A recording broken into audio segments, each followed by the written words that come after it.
Welcome everyone to Remembering Resistance, Anti-Apartheid Activism in Wellesley History, hosted by the Committee for Political Engagement. I am Liz Huang, your Political Engagement Chair, and I will be moderating this panel. Today, 3 Wellesley alums who fought to get the Board of Trustees to divest from apartheid in South Africa in the 80s are zooming in to share their experiences with student activism.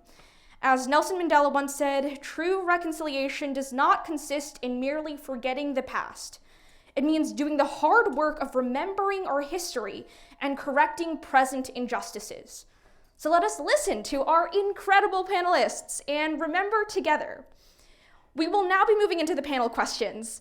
Audience members, if you want to submit a question for the 20-minute Q&A section at the end, please scan the QR code at the entrance and fill out the Google form. This panel will be recorded, as you can see by our amazing video recorder, Sibo, in the back. Panelists, feel free to answer whatever questions you'd like, but don't feel the need to answer every question in the interest of time. So I know we kind of went through this a little bit, but just to formally run through it, some introductions. So name, graduation year, current location, and what are you doing now? Who wants to go first? You're on the screen. Okay, I'm not sure who's okay. Go. I see you on the screen. So, hi, I'm Liz Salzberg. I graduated in '86. I was a poli-sci major and was the co-coordinator of the divestment group with Helene back in '85, '86. And I'm a pediatrician in Berkeley, California. And I have a lot of different hats as a pediatrician, but I also have set up a medical clinic for formerly unhoused young adults who were also in foster care and also work in pediatric hospice, and have continue to do lots and lots of protesting, both in the larger world, but also at the hospital or in my office. So you can continue to be active in political things.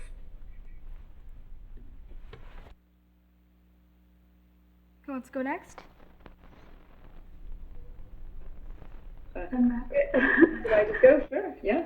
Hi, I'm Dina Siddiqui. I graduated in 1987, and I'm really happy to be here because, this took me, looking at your questions yesterday, took me back to some very exhilarating, exciting moments, and it got me reconnected with some Wellesley friends too. I double majored in anthropology and economics, and now I'm an anthropologist. Basically, I teach at NYU, and my research and teaching is around transnational feminism, the anthropology of labor and Islam, and critical development studies. And I think I call myself a scholar activist without sounding too, self-important. But I think I see my work, my feminist theory and my feminist activism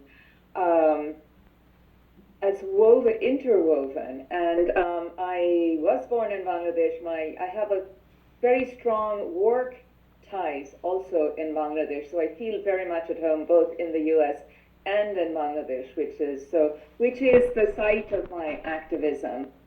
Or not the object, but that is, I'm certainly, doing a lot of different kinds of activism. One of which is that I'm on the board of a survivor-led organization called Saki for South Asian Women. So, among other things. But thank you for organizing this. Okay, so I guess it's my turn. I just thought I'll show you. I'm wearing some buttons here. Yeah. And I was wondering, before I get into Wow. I suppose to ask Liz, is this something that we did in the year we were working together? Do you remember if we had it then, or if it came later? I think it came later, although it looks so familiar. But I don't remember making any buttons. Or us wearing these in our protest. Okay. All right. And of course, and this one too, I think it's not from Wellesley. I think I got it somewhere else. Okay. Anyway, that's so I'll introduce myself. I'm sorry. I got distracted there. So my name is Helene Alfred Kurani. I graduated in 1988, and I majored in mathematics. And and what am I doing now? Right? I'm sorry. I'm just spacing a bit on the questions. So right now I live in Haifa, in Israel, Palestine, and I am a mother of three, proud new grandmother of one, and yes, I have a new granddaughter, and I've had my career history has been very, very, very jumpy, different things. Sometimes activist hats, sometimes educator hats. But right now I'm actually working on writing a novel, which is a very challenging thing for me. But in a way, that's where I guess you'd say, activism has taken me. And in some ways, I live my values in a sense, and the way you two are also talking about them, that it's become so infused with who I am and how I live, that it's hard to separate, and it's not about going to demonstrations anymore, even though actually yesterday there was a big march of return here, and I would have liked to go, but I wasn't able to. But other people in my family went, and so so that's still, we can, there's a place to do that at times, but in a way, for me, it's sort of infused everything the way I live, period. And writing, and even my aim to write a novel comes from that place as well. That's so fantastic to hear that, is it echoing? Yeah, well, that's so fantastic to hear that, for all three of you, your previous activism has kind of infused your current life. And that's definitely something we would like to touch on later in the panel. But moving on to our first, substantive question. What was your role in the anti-apartheid movement at Wellesley in the 80s, and how did you personally get involved in the protests at Wellesley? So I think I'll start. I had spent my junior year at Wesleyan with Sarah Arnold, who can't be here today. She was one of the coordinators for the 86-87 year. And at Wesleyan, people protested everything and were very involved, and that's when I actually learned about South Africa and issues around divestment. And I returned to Wellesley, and the campus was incredibly silent. And I remember at that point sort of being shocked and dismayed and outraged, and originally wrote a letter to the editor in the Wellesley News about it. And then I don't know, Helene, how we got together to sort of make things happen, but just started to get people involved, engaged. This was during a time when every school was putting up shanty towns to raise awareness of what was happening in South Africa. And we were trying to figure that out and take a different spin on the shanty town as a women's college. So I'll stop there. Well, that's great, Liz, because now you answered a question I had about myself. I went to Wesley in my junior year, and now I know why. Now you must have encouraged me to do that. So, but yes, I didn't know. I guess when I arrived, I think at Wellesley, I remember the first thing I got involved in, it was the presidential election in 1984.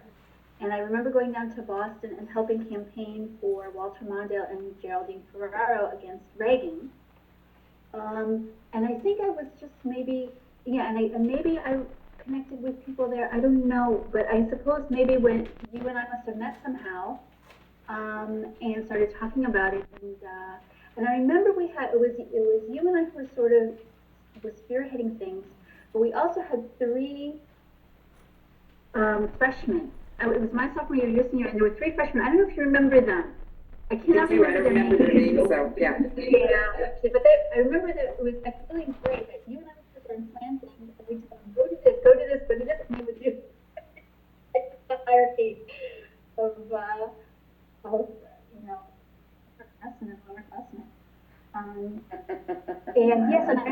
too that we decided to do a jail cell, of Winnie Mandela's jail cell on the green.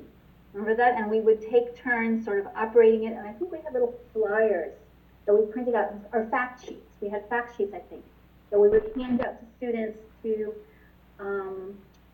try to educate, and then we planned this takeover of the academic quad of the administrative building when the trustees came.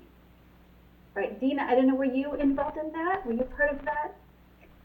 Probably. I was more involved in, it's interesting. I don't remember. It's so terrible. There's so many. I'll just start off by saying that whatever work you did, Liz, that year you came back from Wesleyan, it must have been really successful because my memory of Wellesley was that it was a cauldron of activism.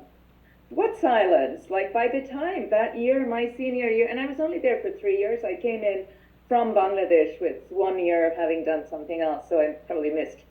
I was never really a fresh person, but but I do remember that there was no one point at which I joined the movement. There was no decision. It just was very spontaneous. Things were happening. But what was really interesting for me is that by that time at Wellesley, I felt that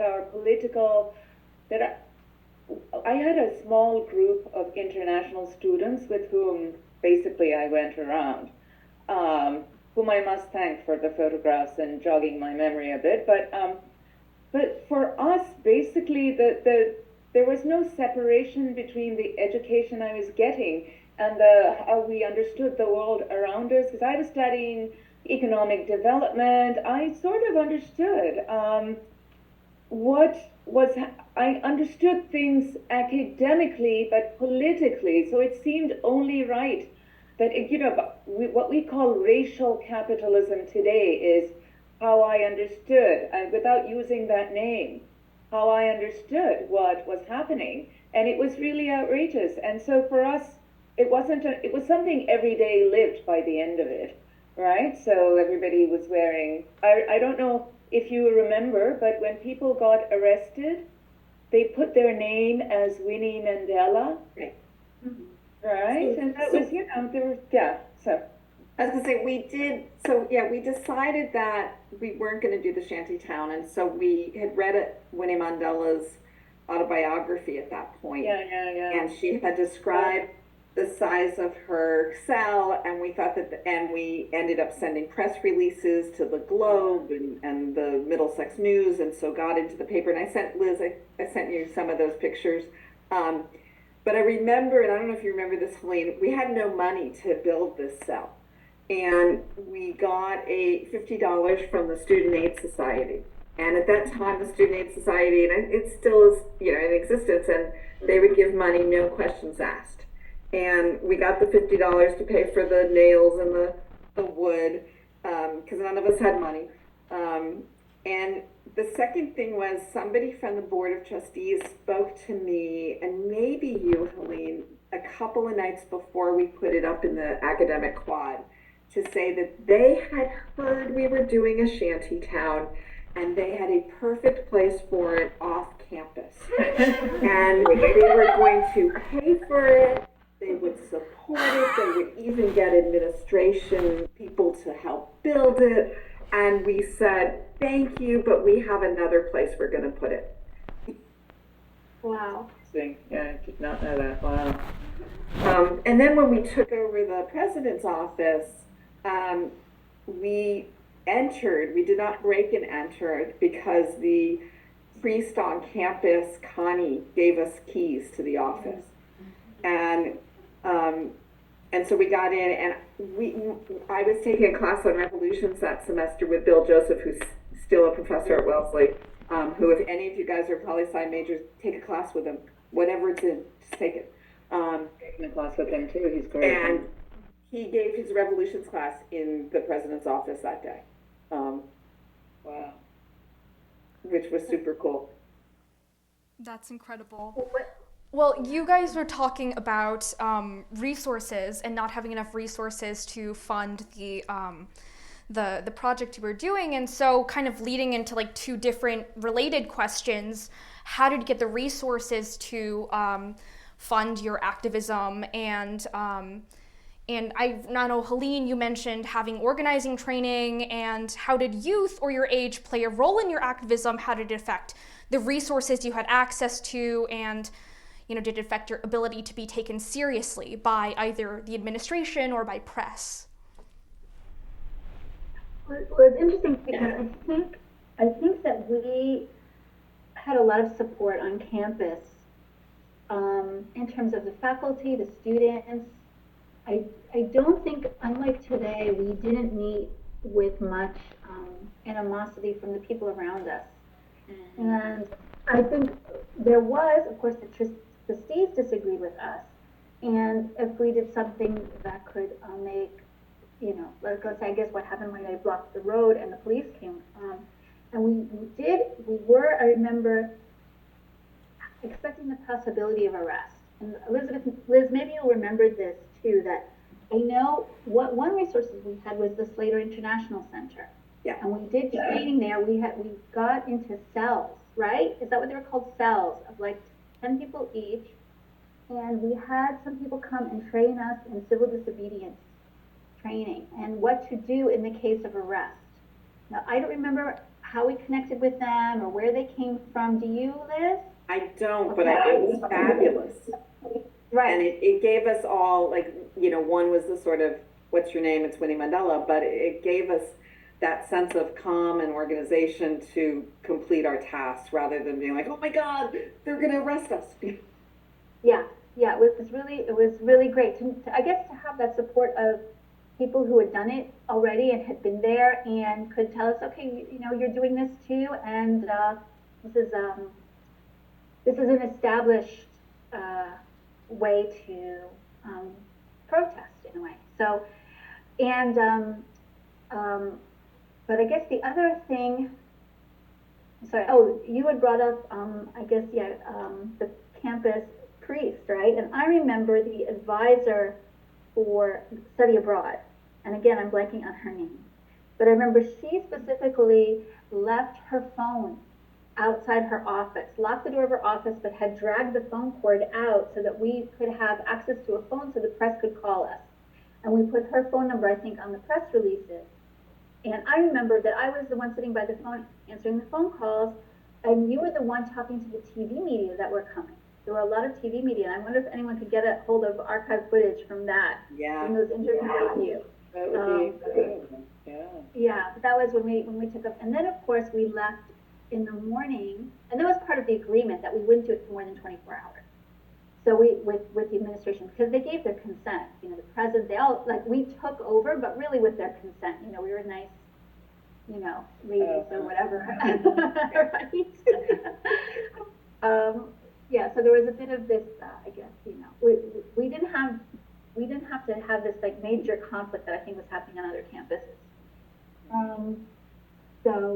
But what, I'm sorry. Oh yes, we left the building very early in the morning, and we painted our faces white with black tears, and we're all dressed, I think, in black, and I think we had armbands, or was that later? We had these red and black armbands made of strips of felt, and we staged a die-in, and it was interesting because when I was doing some searches to try to jog my memory for today, I came across that there was a die-in in the same location for students pressing Wellesley to divest from fossil fuel companies, I think in 2014. So I thought that was just very interesting. I didn't know if they knew about what we did, but it was nice to see that tactic echoed later. Really great. I think I was there. I remember a die-in. I don't remember, so I guess I was there. I wanted to say something about age. I thought age was actually on our side, because when you are young, you're not disenchanted. You think things are going to change, and also I felt very much that we owned Wellesley. It was our right to say what we needed to say. It wasn't, we didn't need permission in the same, it was all very polite. It was Wellesley after all. Everything, as you were saying, they gave us permission to take over. I don't remember that part, but it also was a sense of we had to, of course we were going to do this, but youth was something that was made you fiery. And so I don't think youth and authority were a concern. And I don't know. Again, I was on the fringes. I am very much a talker and not a doer. So I was at the tables. I was constantly arguing with people. But we all came from South Asia. I had just South Asian friends. We came from places where university students made major changes in anti-colonial movements. It was just, youth was where it was happening, right? So I think, at least for me, that's what I remember. I was not part of any of this coordinating and organizing, but I showed up everywhere and I was handing out flyers with poems and things, whatever. And I think you're right. There was, I think we felt like we could make an impact and do something. Although I remember having a really amazingly horrible discussion with the head of the Board of Trustees right around that time. And I was very impassioned about the issue, and he said to me, "You want to get married someday, and you're going to want a diamond ring, and diamonds are from South Africa. So you don't want to do this like us." Needless to say, I have no diamond ring. And I really thought that I get married someday, but Oh, that's hilarious. Oh. Yeah. All right. So one of the things here I wanted to say is that I remember, one of the few things I do remember is reading this incredibly powerful poem by Alice Walker called "The Diamonds on Liz's Bosom." And I sent you a copy, by the way, Liz. Mm-hmm. Right, but it's a really powerful thing that one of the weapons that we had weren't just protests. It was also, this was, perhaps you weren't there anymore, Liz. This was my last year, I guess. So on bright red, or blood red paper with black, whatever, but talking about the miners and the diamonds and making those connections again around racial capitalism, just asking people to read a poem, I thought was really powerful. And so I remembered, my friend Sunita brought up, I asked her, where is this poem? Do you remember? But she shared it with me this morning, which is why I have it. But those were also other ways of protesting that those of us, protesting is a way of, you don't leave the protest behind when you go off to the classroom or whatever. So this was part of doing all of that. But that's an incredible statement. You're going to get married one day. Really, and so therefore Stop protesting. Yeah, I remember at the time that with the trustees, the term they used was constructive engagement. That they also, of course, naturally they did not support apartheid in South Africa. Of course, yeah. There was actually no debate about that, which is very interesting because now, living where I'm living now, there is a debate about it. But then and there was no debate that nobody said apartheid is a good thing, that it needs to be continued. But the idea is, well, do we divest? Do we impose sanctions as a tactic, or do we do constructive engagement, which is what the trustees were saying? We'll stay invested, and then we can go to shareholder meetings, and we can put pressure in that way. Yes, but I know I'm maybe we're jumping the gun a bit, Liz, but I know we want to ask about the trustees, I think. Was that one of the questions? Yeah, just like how you navigated your relationship with the trustees, and specifically like what your relationships with different stakeholders, how they evolved, and like how you tried to move them in constructive directions, and did that succeed? Well, I don't know. I guess I cannot. If we look research, I probably would know who Liz is talking about, which trustee that was. But Abbott was the last name, I think. Abbott. Habit, like the cheese. Abbott. Well, I remember. I grew up in the Washington area, and going home for spring break with one of my friends who was also involved in, it was called the Ad Hoc Committee for Divestment Now. And again, maybe Liz, you remember where the name came from, because I don't think I knew what an Ad Hoc Committee was. It sounds terrible now. It's like Yeah, that's right. Join it.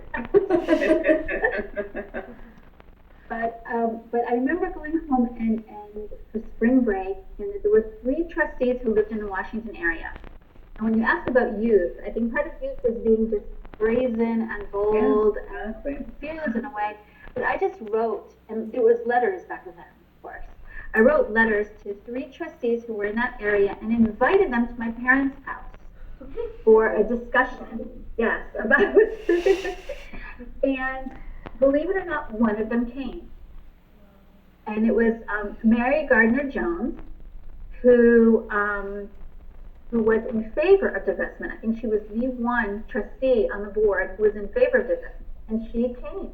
And we stayed in touch for several years after that. She was supportive, and she, I remember we had a very nice conversation, and later visiting her house in Georgetown. So it was interesting to sort of befriend a trustee through all that. That's impressive.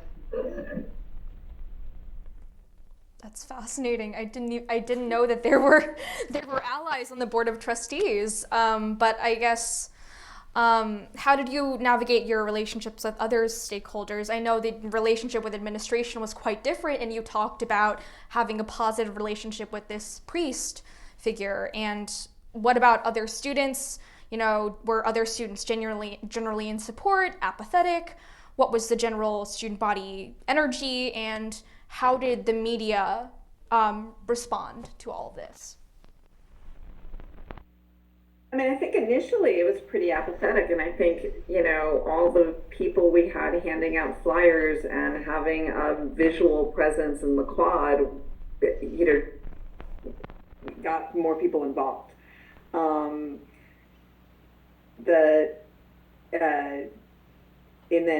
then when we made, the front page of the Boston Globe, that was, a little shocking to the administration, but I think made students proud that, we had been organized enough to make sure somebody was watching us and calling us and showing up.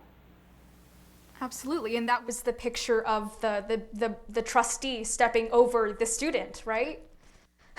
Yeah. Yeah. That's incredible. Yeah. I don't know if you can show those at all for people. Yeah. Are you going to show all the photos? I will share them with the people who signed in after the panel. Yeah. Okay. All right. Okay. That's great. Yeah. I have my friend who graduated in '86, Fiona Lee. I don't know if you know her, but she. Yes. Yeah. So Fiona sent a picture of her in her graduation gown saying "Divest now" with a band and whatever else. With an iPad, she had something going on, but it was sort of cool that people were making their statement even as they were leaving, right? And we all, were that. So that was true too in '88. Well, it's interesting too because, like Liz, I think like you were saying, when you came back from Wellesley and the campus was pretty silent. I think about we're not involved in the divestment movement, which was on campuses around the country and in the Boston area for sure. And we connected with them. I remember, I don't know if it was in that year or a later year, I remember going to UMass Amherst for a big student rally there and sort of training or just to connect with other student activists on different campuses. Was that, Liz, were you part of that? Do you remember? Maybe that was in my senior year. Yeah. But what I was going to say though about this is I guess it grew in momentum. I remember for us, like I said, we had 4 cells of 10 students each. There were 40 of us who took over the building and staged the die-in. But then I guess, yes, it started to build momentum because when I read the news the year that I was gone and after you graduated, and Dina, you were there, that some 40-some students were arrested. So many more participated in the protests, and of those 40-some students were arrested. And then I remember my senior year, us having a big rally, maybe around the time of the trustees. We didn't do anything as dramatic and visible as we had earlier, but there were no arrests. But I remember it being very, very well attended, a huge, huge rally. And when it came to our graduation, we had Gloria Steinem was our speaker. Oh, when was that? In 1988. Oh, We got nice. various times. Yeah. Good. And I remember trying to, yeah, and I remember her calling and wanting to know about student activism and trying to reach me, but I think I was so nervous about graduation. I had this terrible stomach ache and I couldn't talk. So she talked to somebody else. So I felt really bad. I never got to talk to Gloria Steinem. But what we did is we wore armbands over our gowns, and I think about half us graduating participated wearing the armbands, and we also were carrying red carnations. We were a red class, so we were carrying red carnations. And after we received our diplomas, going up on the stage, each one of us, one at a time, were carrying a carnation. We dropped it in a pile. So by the end, there was a huge pile of red carnations. Also, we were a red class, so it seemed kind of inconspicuous. But I think it was also to symbolize the spilling of blood in South Africa. So that we produced this huge pile of carnations at the end. And so yes, I think about half of us graduating that year did that action. I see, yeah. Do you remember surrounding the president's house was Nan Cohen was president? Because I remember that really, really well. I know I was really involved. Yeah, I think I have a vague memory of us marching. No, but maybe not, because you graduated the year before me. So maybe, maybe you were, it was your senior, maybe it was your junior year.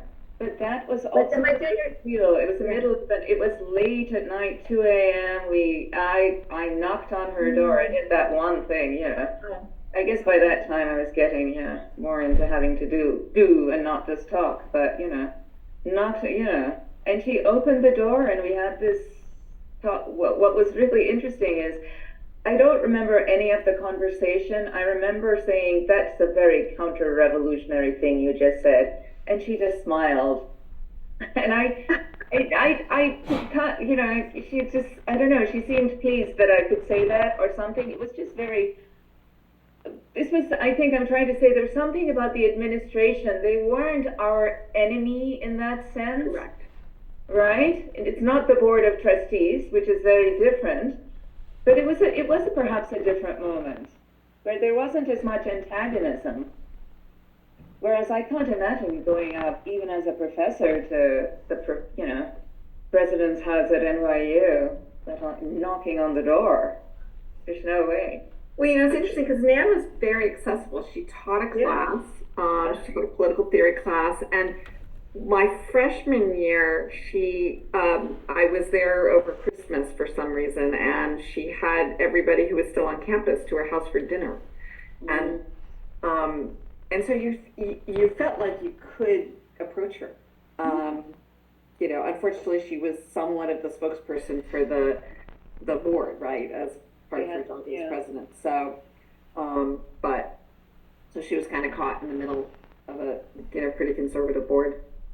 She's probably still pretty conservative. I don't know. Is it? I have no idea. Yeah. Oh, the board is quite conservative. But moving on. So, oh wow, wait, the notes just shifted.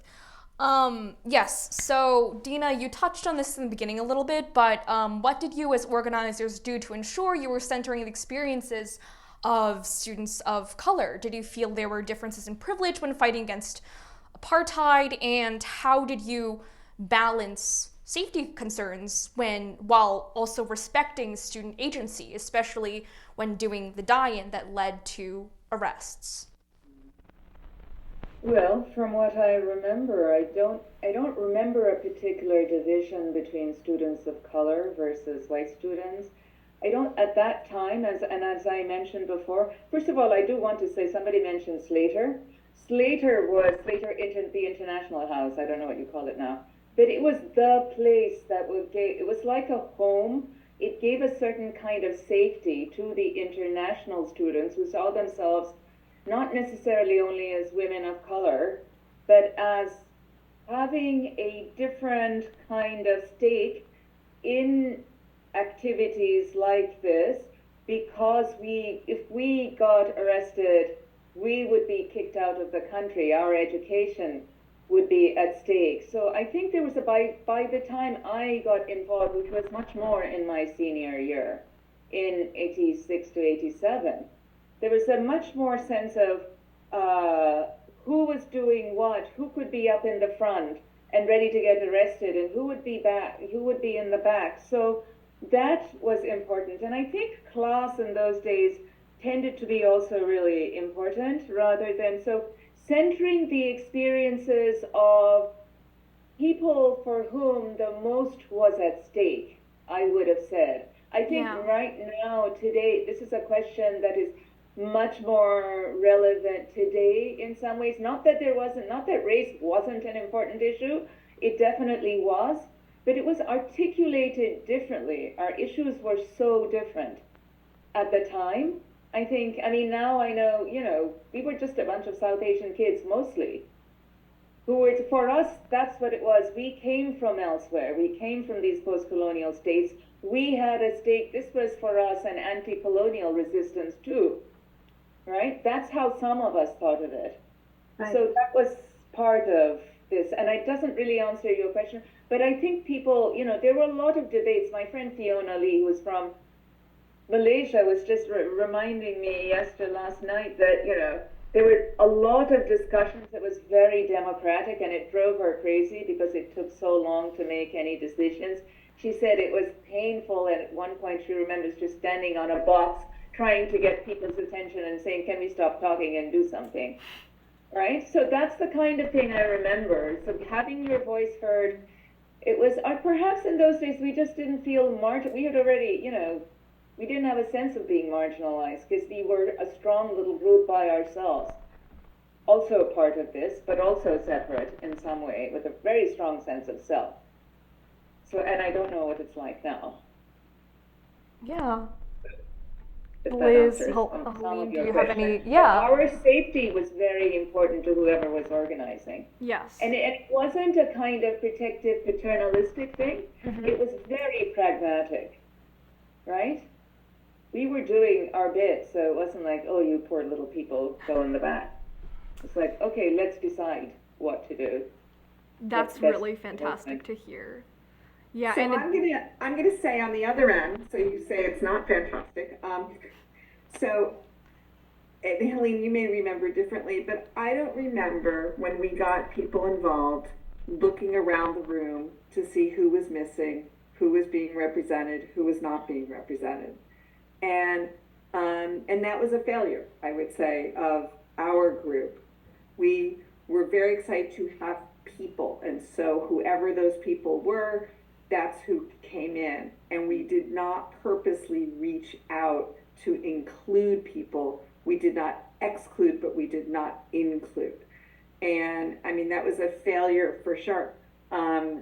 Sarah and I were talking about this because she wrote a totally different answer. She was more on your end, Dina, and she was talking about this whole democratic process and that there was a teach-in on racism, and that they specifically went to the Harambee house and specifically said, please get involved in this. And then when the second group, decided they were going to get arrested, they, again, specifically had people talk about, what's my documentation? What am I studying? Is it going to be safe for me to, if I want to be an attorney or I'm undocumented, can I safely get arrested in the United States? And the answer is no, so I won't get arrested. But, this other person can get arrested. Helene, do you think we did a good job on that? Or I just feel like we didn't look around the room. Yeah, I agree with you. I think that we were looking, right, just to get any warm body that was willing to be part of this. And I think I remember one of my friends was involved, and I'm not sure if she was involved that first year or maybe later, who was Mexican American and with a Mexican passport, not an American passport. But I don't think she maybe wasn't involved that first year. And, but I think also there was one thing that Liz was asking about resources is it was something that took time. And I think that maybe class more than race played a role in that, in the sense that students who had jobs on campus, who didn't have any, like, let's say, window of extra time to devote to something like this, maybe didn't participate, at least initially. When we were first organizing things, I know for us it took a lot of our time. And I remember one of my classes, I got really behind, and when I didn't show up, or I don't know, I got a paper late or something, and I remember that, like, not knowing how the teacher was going to handle it. But it turned out that her husband worked for the Associated Press. So it was the Associated Press that covered, that got the article across the globe. We only had one reporter show up, and photographer.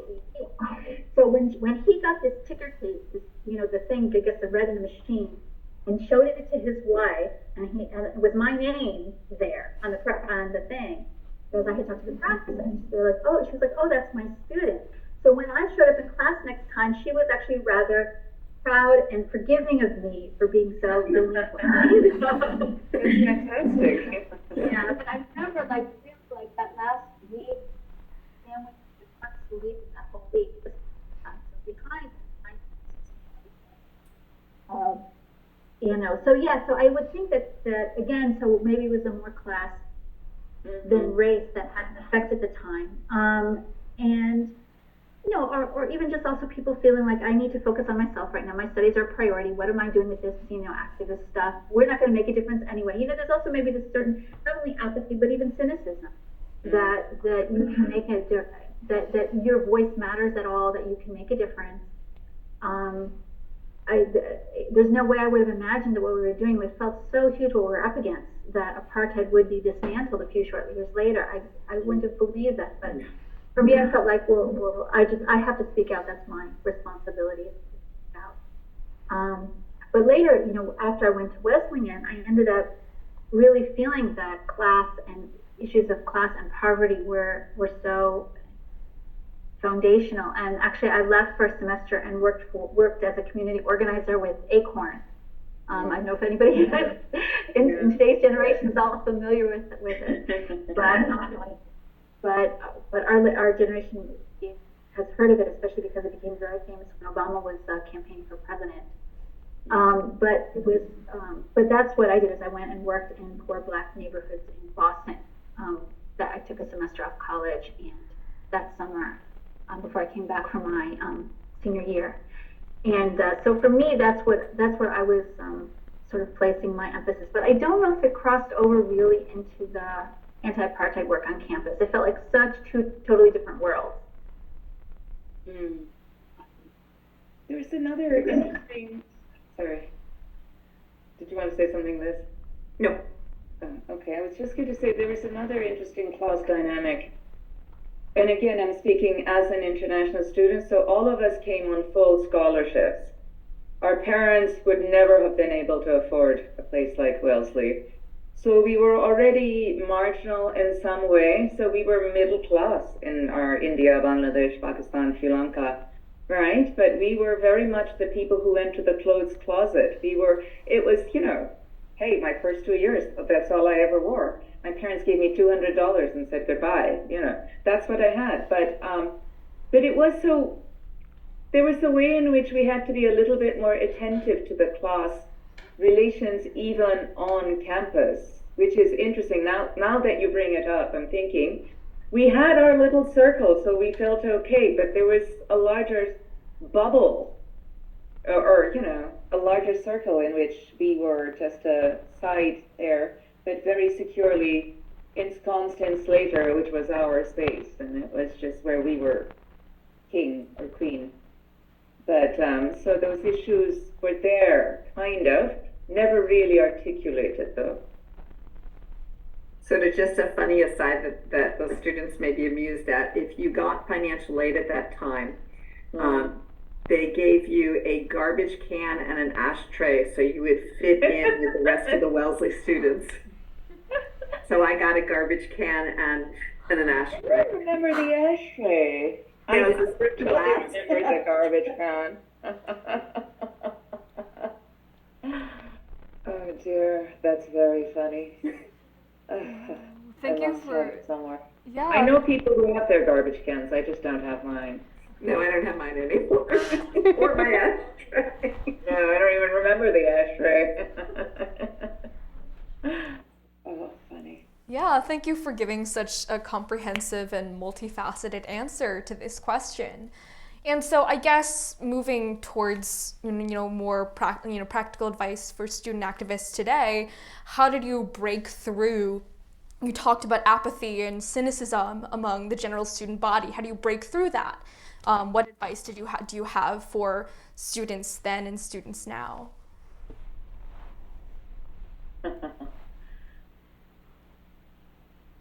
Yeah, it's a very, very good question. I don't know. I mean, I'm not sure how much you really can break through somebody who is resistant to seeing things.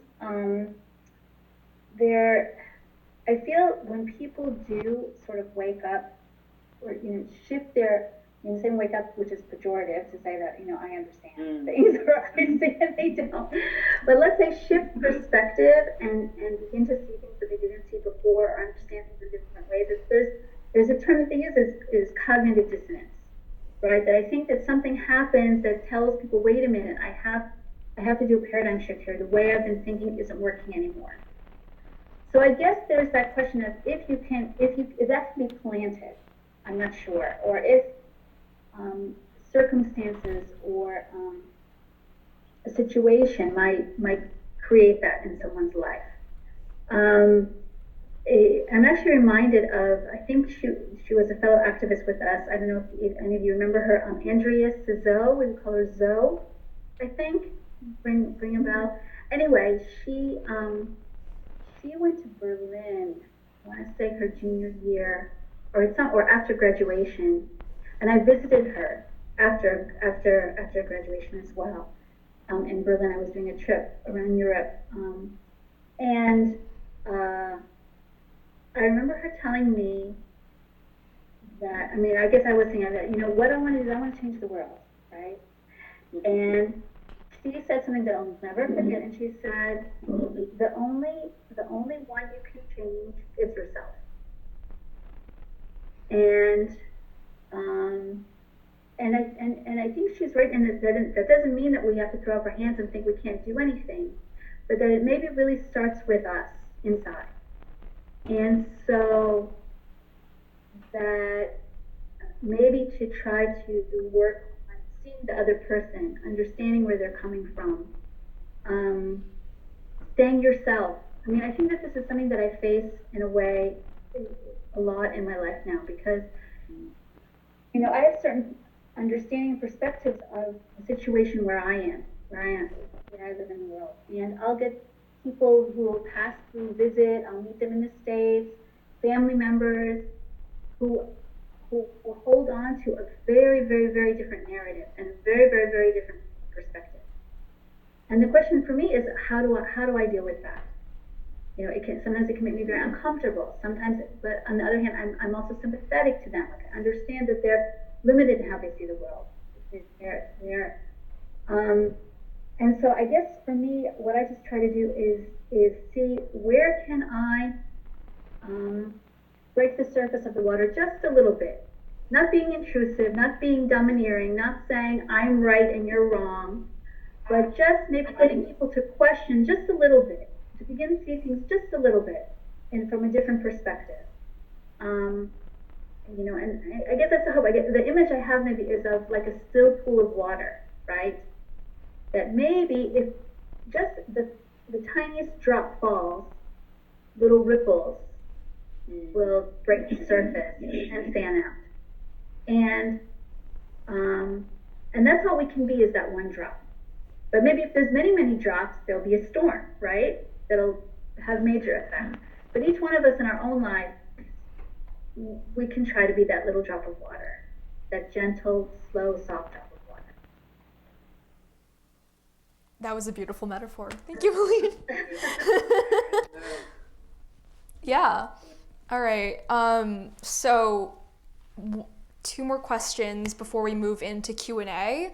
How do you recommend that current student activists balance their activism with the necessity of taking care of themselves and their community? I guess I can start just by saying I don't know if I have an answer to this, and maybe Liz will have a better answer. In fact, she is somebody who heals, so that's good. Yeah, I just wanted to say that when I was an undergraduate, it was a very different time from today, where there is much more professionalization, much more competitiveness among students, and therefore much more anxiety about time. This urge to be efficient, to get something down on your CV, to do things that will get you the next internship. That's sort of taken over. So, and I am sympathetic to all of the people. I just met this lovely young woman. She's a Dalit woman who's in the corporate world, who now, wants to be an activist. And she said, I had to be in the corporate world because I had to support my family. I came from a poor family. But now, I'm not apologizing, but now I want to do something else. So I think understanding, so I suppose echoing a little bit of what Helena said about, you have to give yourself don't be self-righteous about other people if they don't think the way you do. Do not try to locate them in their particular structural position so that you understand why they do think the way they do, right? But in terms of self-care, what I see happening with a younger generation, and I may be wrong, is that there's a real compartmentalization. Okay, so I'm going to do my 2 hours a week of activism here, and I'm 2 hours of exercise, whatever. And I think rather than thinking that way, if you really believe, if you have particular social justice principles, live them. And you'll find that, that will tell you, can I go to this one protest or not, or do I really need to finish the paper? And if I don't finish the paper, what are the consequences? Is it just like, not very much? You'll get another absent, or does it have much longer? You'll decide. And you'll decide what is more important. If you can live, but you have to have strong clarity about your principles of social justice. And I think that's one way to think about it. And I'll leave it there. I think for self-care, get off your phone. Go outside. And you can do some of that with protesting. You can do some of that with friends and family. I happen to work in an office where half of my patients are either come from families who are poor, families who are undocumented, and there's a lot of, and then I have a large special needs group, and so there's a lot that goes on that can be very stressful and hard, and you're sort of living what you think and what you believe in. But really get off your phone, go outside. You have plenty of time to become what you want to be. I think there is that rush, I need to do this internship or that internship. I want to leave you a little bit with my dad, who's 92, and when he went to college, studied history, became a butcher, and then went to grad school for math when he was 30. And at that time, he was told he was too old to study math. That math was a, quote, young man's game, okay? And he instead studied statistics because one college let him in as an old man of 30. And at 92, he's still working on COVID drugs and some studies. You have a long life to do these things. You have a long life to protest. You have a long life to make decisions. It feels like that's not true when you're, 18 to 22. I don't remember, it did take a lot of time, Helene, organizing stuff. I don't remember it really taking away from our studies or our fun. I don't remember that at all, yeah. But maybe I'm just happily not remembering. It's possible, but right, I still was able to, enjoy my classes and also have fun and. Yeah, I think for us also the activism was fun. It was being together, feeling empowered, feeling like we had a voice, feeling like we could do something.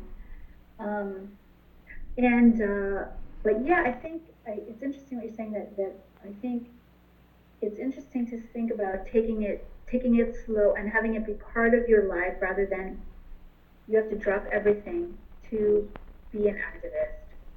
But again, like it is what they're saying, that you have a long life ahead of you, and it's also okay to, and I think I did that too, that I spent a couple years of my life, in a sense, just being an activist, where that was my full-time focus.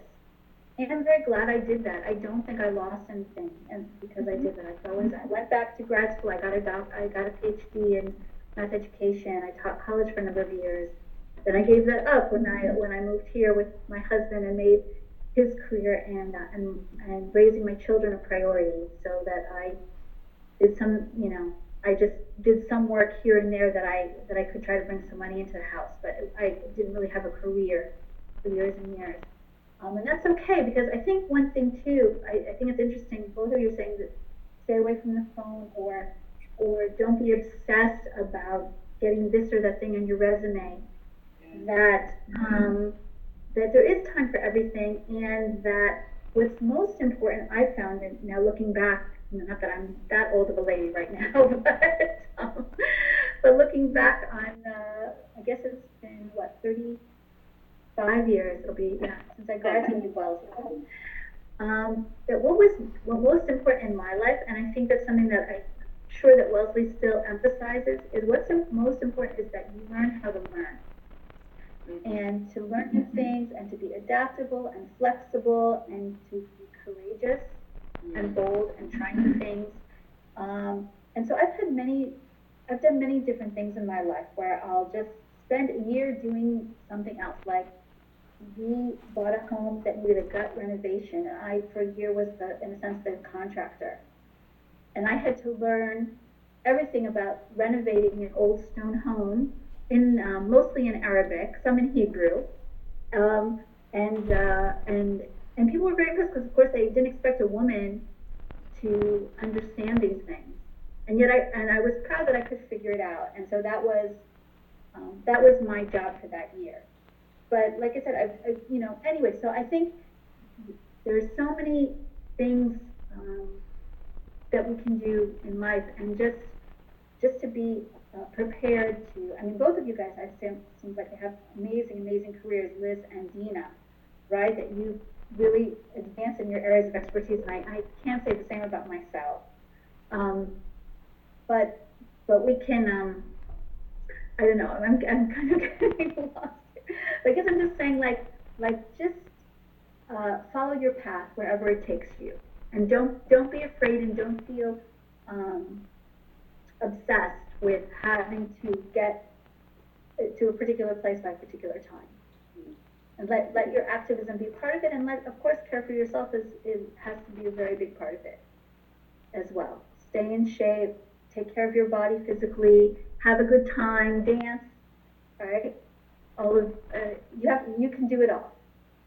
Oh, yeah, I'm not sure how to do it all. But I just remember, talking of fun, I just also had friends who were in the movement, I didn't have a time issue, I just realized, because I was spending my friends and I were all doing the same thing. So I was hanging out with my friends, and then we'd come home and whatever, then chat about exactly the same things. So it didn't feel like I was taking time away from socializing, taking time away from anything else, or coming, so there wasn't this compartmentalizing, and I think you're also arguing against that, Helena. But it's not just you put your activist hat on and then you take it off and come home to something else.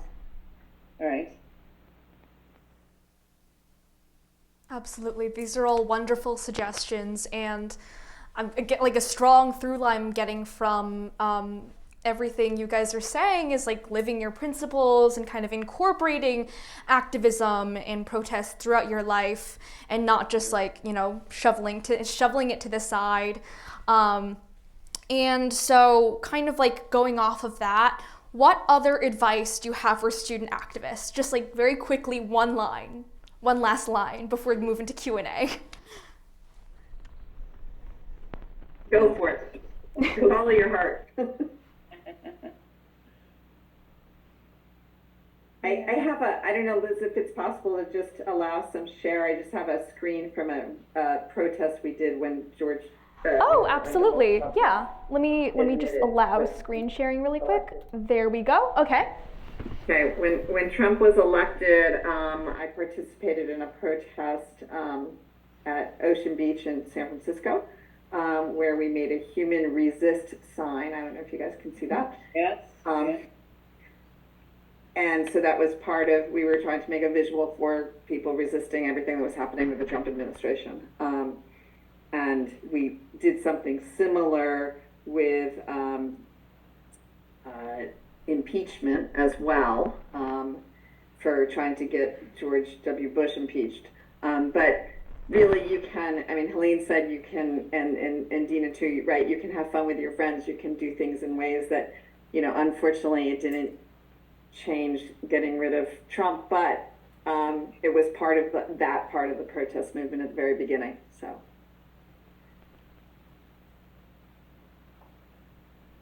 That looks very cool. Yeah, thanks for sharing that, Liz.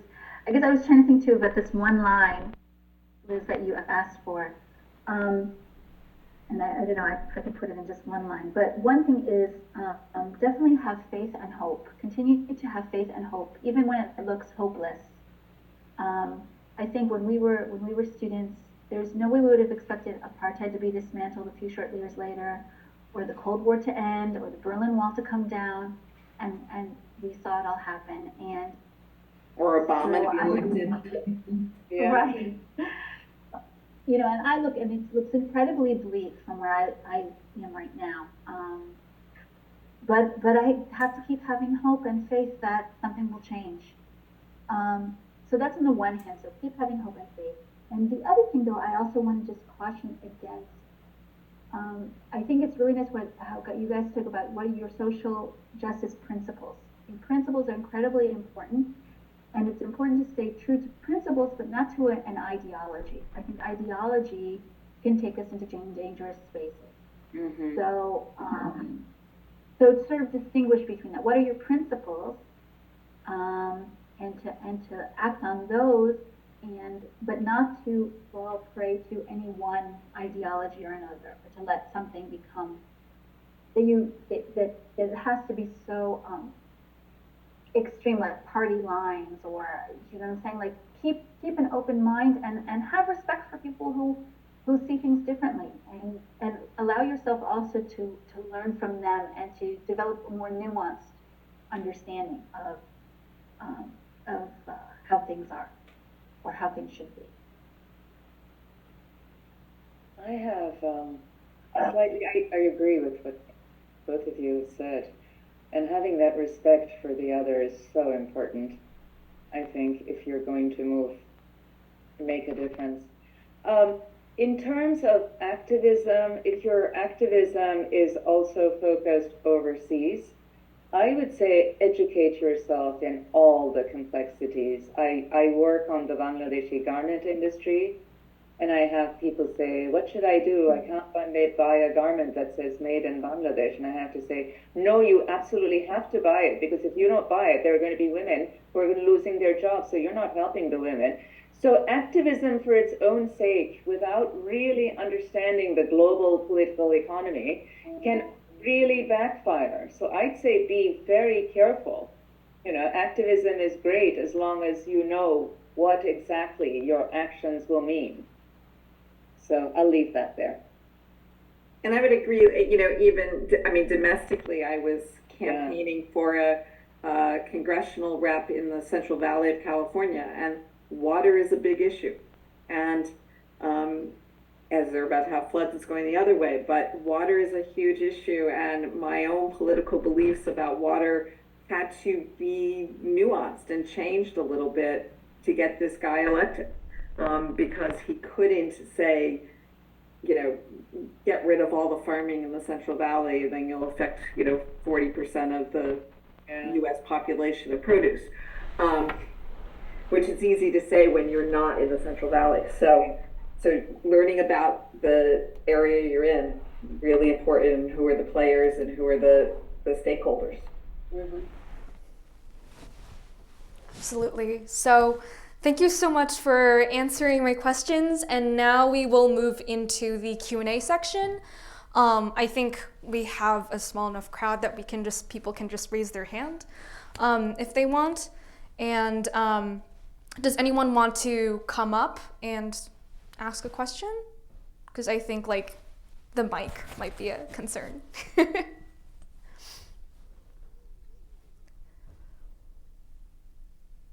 What are you all protesting right now?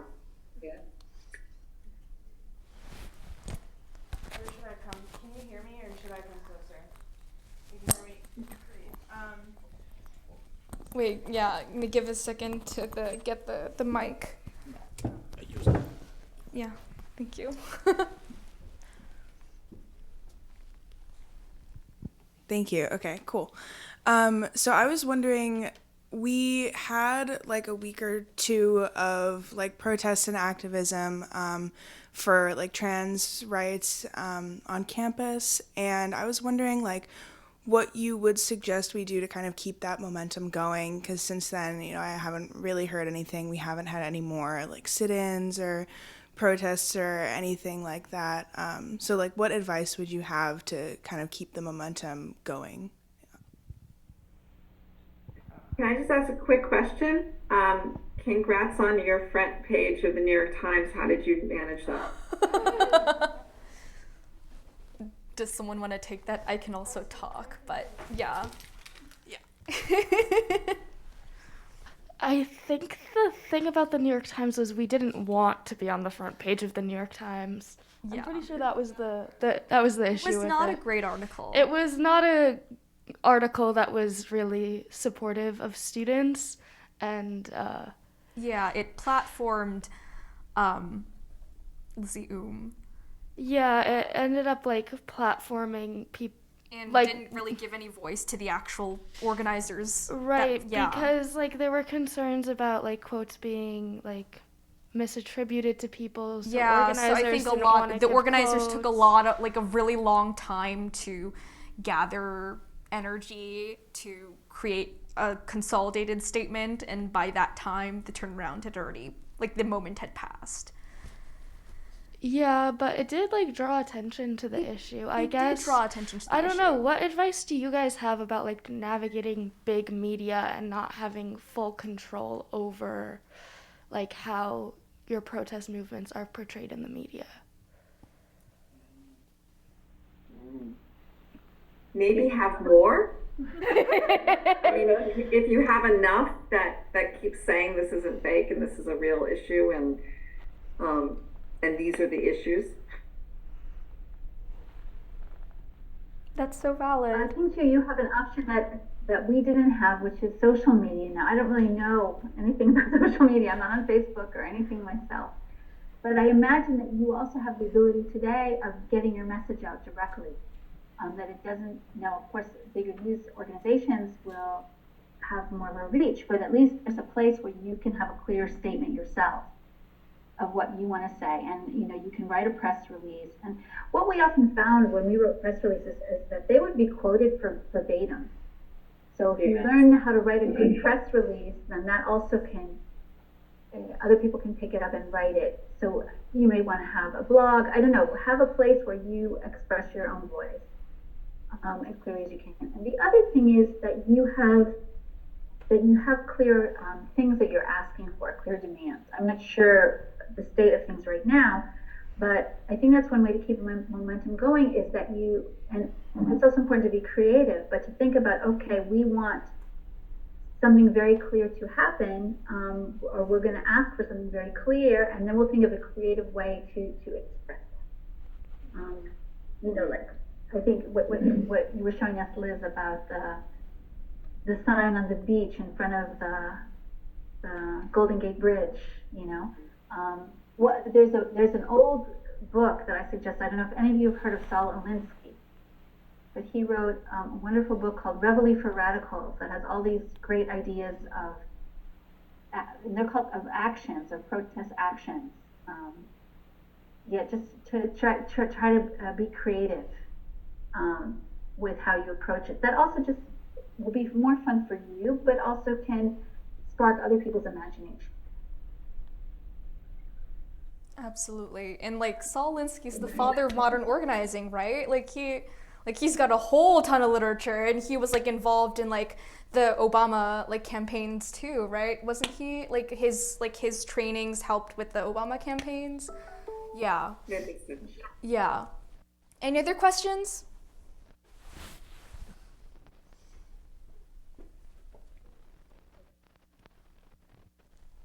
I have a question about something that you all mentioned, which is that it seemed like during your protests, you had a lot more support from administration. You also had like a board of trustee who was like on your side. In today's most like climate on campus, it seems that we're mostly antagonistic with the administration. They erase a lot of the protests. They don't want us very visibly protesting. So I was wondering how you would recommend we navigate this sort of more antagonistic relationship, because we're not seeing support, and we're seeing like actually very visible backlash from the administration and stopping our protests. Do you ever reach out to alumni who might be sympathetic to your cause? Because, after all, alumni have power, whether, not alumni necessarily giving $10 million to start something. But we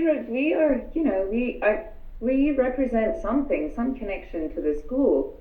Doing event like something like this is actually a really good example.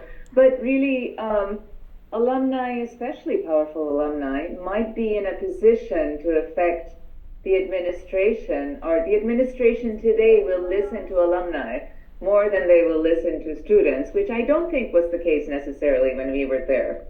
Hundreds of years ago, it feels like to me now. So that's a thought. I mean, that's really a strategy for you to think about. I just wanted to say one thing also about interviews and things. I found in my life that I really have tried not to give too many interviews where the interviewer won't show me how they've quoted me before it goes into print. The chances of being misquoted are so strong. That's why the press release idea is a terrific idea. They can't change the press release. So it's harder because people will inevitably, the press can be your ally, but as you found out, may not be your ally. The press wants profits. That's what it's there for. So they don't really care. So alumni, perhaps? The other thing I was just thinking about, I would definitely say alumni.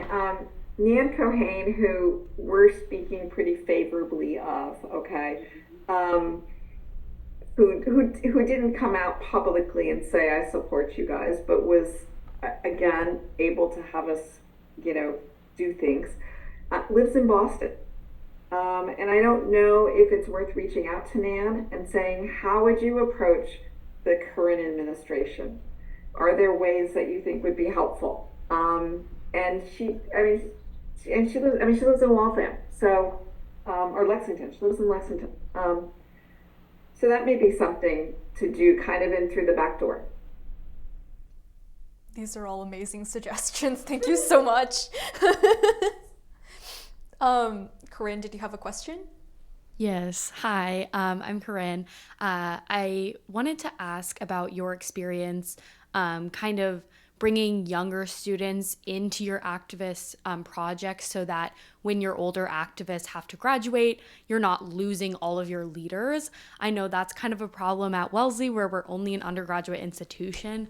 So at max, a person usually has, like 4 to 6 years here, and that kind of sometimes stops activism, especially since the administration knows that if they just kind of drag their feet for a few years, most of the leaders of these protests will graduate. So I just didn't know if you were consciously thinking about that, or did you just have enough people spanning class years that it didn't become a concern for you?